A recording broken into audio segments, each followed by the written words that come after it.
আল্লাহ নবীর দুনিয়ার বাদশাহ হাবিবুল্লাহকে নবী জনাবে মুহাম্মদ রাসূলুল্লাহকে সাল্লাল্লাহু আলাইহি ওয়াসাল্লাম নবী আমার পাক জবানে জানিয়ে দিলেন, বাবা সাহাবারা, ও আমার সাহাবারা, আমি রাসূলুল্লাহ জানিয়ে দিলাম, আতাইয়ুসুল ইয়াদখুলুল জান্নাহ, তাইয়ু যারা হবে কখনো আল্লাহ জান্নাতে যাবে না। আমার নবী সাহাবারা আল্লাহ নবীকে জিজ্ঞাসা করেছিলেন, ইয়া রাসূলুল্লাহ হে হাবিবাল্লাহ, হুজুর তাইয়ুস কারা, পুরুষেরা না মহিলারা? তাইয়ুস কারা, পুরুষেরা না মহিলারা? আল্লাহ নবী বলল, বাবা সাহাবারা, তাইয়ুস মহিলারা নয়, তাইয়ুস হলো পুরুষেরা। আমি আমার, আমি গোলাম তাইয়ুস। আমি যদি আমার বিবিটাকে পর্দার ভিতরে না রাখতে পারি, আমি গোলাম তাইয়ুস। আমি যদি আমার শানা বোনটাকে পর্দার ভিতরে না রাখতে পারি, আমি গোলাম তাইয়ুস। আমি যদি আমার বেটিটাকে পর্দার ভিতরে না রাখতে পারি, আমি গোলাম তাইয়ুস। ও আমার ভাইজানেরা, এই জলসাকে কেন্দ্র করে, মাহফিলকে কেন্দ্র করে আমাদের ঘরের যুবতী মেয়েরা, আমাদের ঘরের মা বোনেরা, আমাদের ঘরের বেটিরা পর্দাটা ছেড়ে দিয়ে নেড়ি কুকুরের মতো ড্যাং ড্যাং ড্যাং ড্যাং করে বাজারে বাজারে ঘুরে ঘুরে বেড়ায়। নেড়ি কুকুরের মতো ড্যাং ড্যাং করে বাজারে বাজারে ঘুরিয়ায়। এই জলসাকে কেন্দ্র করে যে সমস্ত মা বোনেরা বাড়িটা ছেড়ে দিয়ে জলসার ভিতরে যে ঘরে, আল্লাহ নবী বললেন, ওই নারীটাকে আল্লাহ জাহান্নামে দেবে, ওই নারীটা জাহান্নামে যাবে। ওই নারীটা কেবলমাত্র জাহান্নামে যাবে না, ওই নারীটা চারজন পুরুষকে সঙ্গে নিয়ে জাহান্নামে যাবে। এক নম্বরে ওই নারীটার আব্বা জানকে জাহান্নামে দেবে, দুই নম্বরে ওই নারীটার স্বামীকে আল্লাহ জাহান্নামে দেবে, চার নম্বরে ওই নারীটার বড় ভাইকে আল্লাহ জাহান্নামে দেবে। আপনার কি নাম? এক নম্বরে ওই নারীটার স্বামী জাহান্নামে যাবে, দুই নম্বরে বাপ জাহান্নামে যাবে, তিন নম্বরে স্বামী তিন নম্বরে বড় ছেলে জাহান্নামে যাবে, চার নম্বরে বড় ভাই জাহান্নামে যাবে। একজন পুরুষ, একজন মহিলা, চারজন পুরুষকে জাহান্নামে।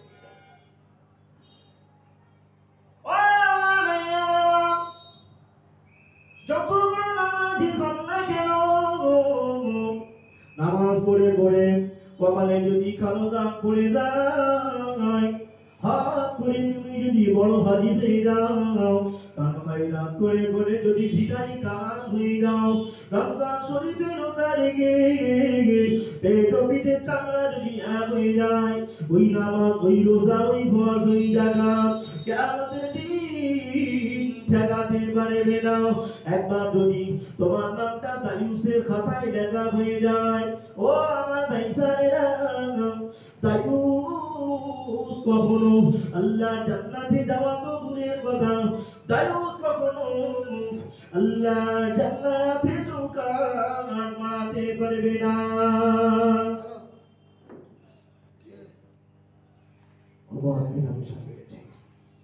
এই মাহফিলকে কেন্দ্র করে, জলসাকে কেন্দ্র করে আমাদের ঘরে যুবক ছেলেদের, যুবতী মেয়েদের চরিত্র নষ্ট হচ্ছে।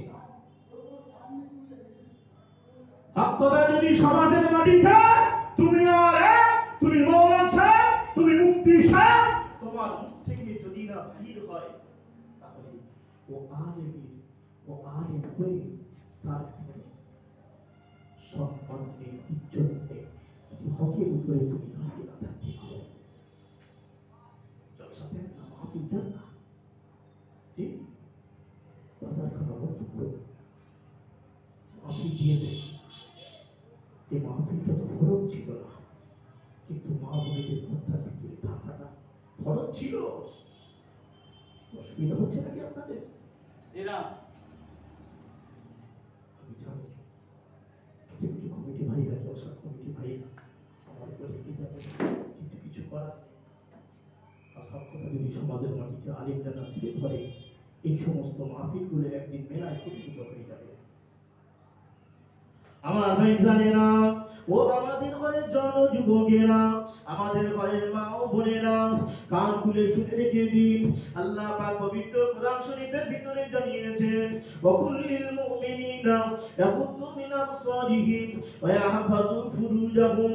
আল্লাহ পাক নিজেই পবিত্র কোরআন শরীফের ভিতরে জানালেন, হে আমার বান্দা বান্দীরা, তোমরা তোমাদের চক্ষুকে নিচু করে রাখো,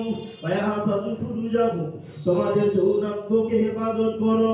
তোমরা তোমাদের চক্ষুকে নিচু করে রাখো, যৌনাঙ্গকে তোমরা হেফাজত করো।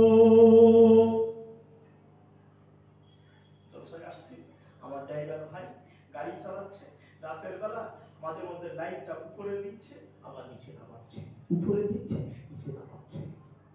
আমি বললাম, ভাই ড্রাইভার এরকম কিছু কেন? হুজুর, ওই সামনে থেকে যে গাড়িটা আসছে, এই লাইটটা যদি ওই গাড়ির ড্রাইভারের চোখে পড়ে যায় তাহলে অ্যাক্সিডেন্ট হতে পারে। এটাকে বলা হয় ডিফার। যদি চোখটা যদি ড্রাইভার যদি হেফাজত হয়ে যায়, ওই ড্রাইভারের চোখ যদি হেফাজত হয়ে যায় তাহলে অ্যাক্সিডেন্ট হবে না।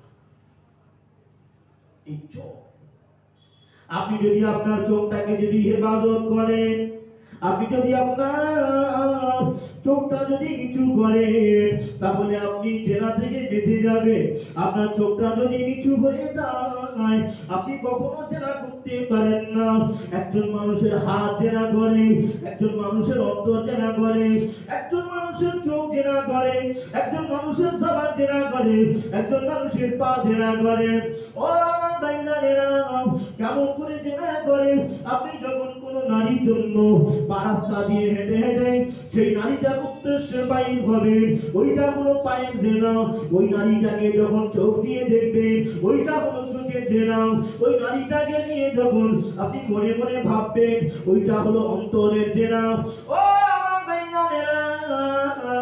শুধু তাই নয়, ওই নারীটাকে যখন স্পর্শ করবে, ওইটা হলো হাতের জেনা। তাই আল্লাহ পবিত্র কোরআন শরীফের ভিতরে গভীর কণ্ঠস্বরে জানিয়ে দিলেন, ওয়াকুল্লিল মুমিনিনা ইয়াগুদ্দু মিন আবসারিহিম ওয়া ইয়াহফাযু ফুরুজাহুম। ও আমার বিশ্বাসী বান্দা বান্দীরা, ও আমার বান্দীরা, তোমরা তোমাদের চক্ষুকে নিচু করে নাও। ওয়া ইয়াহফাযু ফুরুজাহুম, তোমরা তোমাদের যৌনাঙ্গকে হেফাজত করো। চোখ হেফাজত হয়ে গেলে সব হেফাজত হয়ে যাবে। জলসা দেখে দেখি যুবক ছেলে আর যুবতী মেয়ে হাতে হাতে হাত দিয়ে বাজারে হেঁড়ি কুকুরের মতো ড্যাং ড্যাং ড্যাং ড্যাং করে ঘুরে বেড়াচ্ছে। খেয়ে ওঠা খালাতো বোন, মামাতো বোন, ফুফুতো বোন।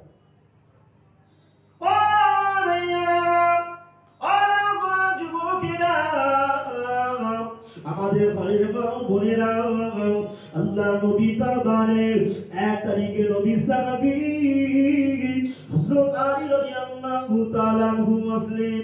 আমার নবী দরবারে যখন নবী সাহাবী আলী আসলেন, আল্লাহ নবী আমার সাহাবী হযরত আলী রাদিয়াল্লাহু তাআলা আনহুকে বলেছিলেন, বাবা সাহাবী আলী, লা তুতিবিন নাসরাতান নাসরা, বাবা সাহাবী আলী, খবরদার খবরদার, তুমি যেন কোনো বড় নারীর চেহারা দিকে তাকাবে না, তুমি যেন কোনো বড় স্ত্রীর চেহারা দিকে তাকাবে না।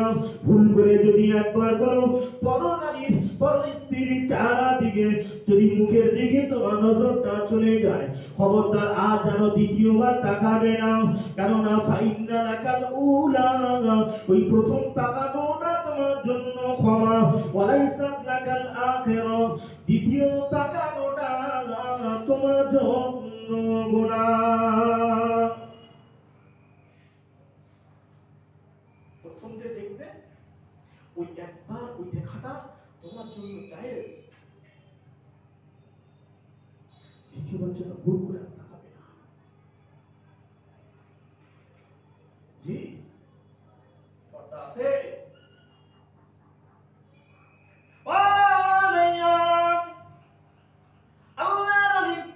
আবু বকর বিন আবি দুনিয়া তিনি তিনটি ঘটনা বর্ণনা করেছে একটা ওয়াকিয়া বর্ণনা করেছে গিলগিত শহরের ঘটনা আল্লাহর ওলির ঘটনা তিনি কিতাবের ভিতরে বর্ণনা করলেন একজন ব্যক্তি রাস্তা দিয়ে হেঁটে হেঁটে যায় কিছু দূর যাওয়ার পরে একটা কবরস্থান দেখতে পেলেন ওই কবরস্থানের ভিতর থেকে একটা মহিলার চিৎকার চেঁচামেচির আওয়াজ কানে আসে ওই ব্যক্তিটা দাঁড়িয়ে যায় আস্তে আস্তে করে কবরের কাছে চলে যায় কবরের কাছে গিয়ে দেখে একটা কবরের ভিতর থেকে আওয়াজ আসে একটা কবরের ভিতর থেকে চিৎকার চেঁচামেচির আওয়াজ আসে ওই ব্যক্তিটা দাঁড়িয়ে গেলে ওই কবরের ভিতর থেকে আওয়াজ আসে কে আছো বাবা আমাকে বাঁচাও কে আছো বাবা আমাকে বাঁচাও আমি কবরের ভিতরে জীবিত আছি আমি কবরের ভিতরে জীবিত আল্লাহর বান্দা কবরের কাছে দাঁড়িয়ে দাঁড়িয়ে কিছুক্ষণ পরে নিজের মহল্লার ভিতরে চলে যায় ইমাম সাহেবের কাছে গিয়ে বলে হলো ওই কবরস্থানের ভিতর থেকে একটা মহিলা চিৎকার চেঁচামেচির আওয়াজ আসে একটা মহিলা চিৎকারের আওয়াজ আসে আল্লাহর ওলি ওই ঘটনাটা তিনি তার কিতাবের ভিতরে বর্ণনা করছেন ওই ব্যক্তিটা ইমাম সাহেবকে জানালেন ইমাম সাহেব তিনি কি করলেন পাড়ার মহল্লার সমস্ত মানুষদেরকে ডাকলেন ও মহল্লাবাসীরা চলো বাবা চলো ওই কবরস্থানে আমাদেরকে যেতে হবে সঙ্গে করে নিয়ে ইমাম সাহেব কবরের কাছে গেলেন সত্যি তাই তো কবরের ভিতর থেকে আওয়াজ আসছে চিৎকার চেঁচামেচির আওয়াজ চিল্লাচিল্লির আওয়াজ আসছে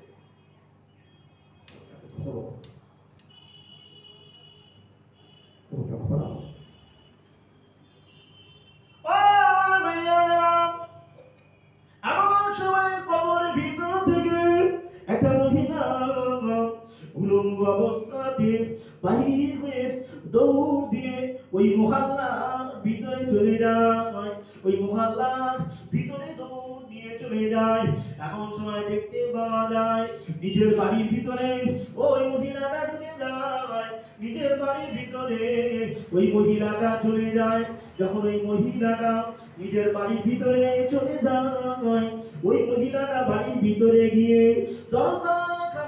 বাড়ির ভিতরে গিয়ে দরজা খিল লাগিয়ে দিলেন বাইরে থেকে এলাকার মানুষেরা মহল্লার মানুষেরা বাইরে চলে আসলেন হে বাবা মহিলা দরজা খানা খুলে দাও আমরা তোমার মুখ থেকে শুনতে যাই কেমন ভাবে তোমার এই অবস্থা হলো তোমার ব্যাপারে আমরা একটু জানতে চাই সেই সময় মহিলারা ওই ঘরের ভিতর থেকে আওয়াজ দিলেন তোমরা আমাকে দেখলে ভয় পেয়ে যাবে আগে তোমরা একটা কাপড়ের ব্যবস্থা করো আগে আমি উলঙ্গ অবস্থায় আছি একটা কাপড় খানা করে নি একটা কাপড় বাইরে থেকে দেওয়া হলো ও আমার ভাইজানেরা এমন সময় ওই কাপড়টা পরিধান করলেন মহিলা বাড়ির ভিতর থেকে দরজা খানা বন্ধ রয়েছে ও আমার ভাইজানেরা ওই সময় ওই মহিলাটা বলে তোমরা আমাকে দেখলে ভয় পেয়ে যাবে যাদের হাত দুর্বল নেই যারা সাহসী ছেলে এইরকম দু চারজন আমাকে তোমরা দেখতে পারো তোমরা দু চারজন মিলে আমার ঘরে আসতে পারো যতটা তোমরা কেউ এসো না দরজাখানা খুলে দিলে দু চারজন ব্যক্তি ঘরের ভিতরে যায় ঘরের ভিতরে গিয়ে দেখে ওই মহিলাটা আস্তে আস্তে করে মাথা থেকে কাপড়টা যখন ফোটালেন কাপড়টা সরিয়ে দিলেন এমন সময় দেখতে পাই মাথায় একটাও চুল নাই ওই মহিলাটা কাপড়টা মুখ থেকে সরিয়ে দিলেন দেখতে পাওয়া যায় ঠোঁটে কোনো বস্তু নাই দাঁতগুলি দেখতে পাওয়া যাচ্ছে বেকার অবস্থা পায়ে নখ নাই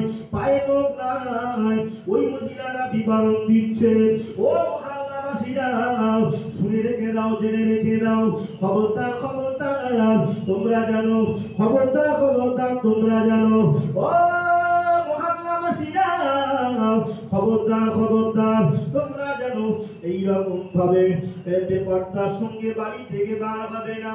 আমি মহিলা দুনিয়া জমিনে আমি যখন বেঁচে ছিলাম আমার মাথায় কাপড় থাকতো না, আমি ঠোঁটে লিপস্টিক করতাম, আমি ঠোঁটে লিপস্টিক দিতাম, পায়ে নেল পালিশ ইউজ করতাম, গায়ে পারফিউম মেখে পর পুরুষকে নিজের দিকে আকৃষ্ট করার জন্য আমি ঘুরে বেড়াতাম। এই কারণে আল্লাহ পাক আমার জন্য আমরা লিখে দিয়েছে।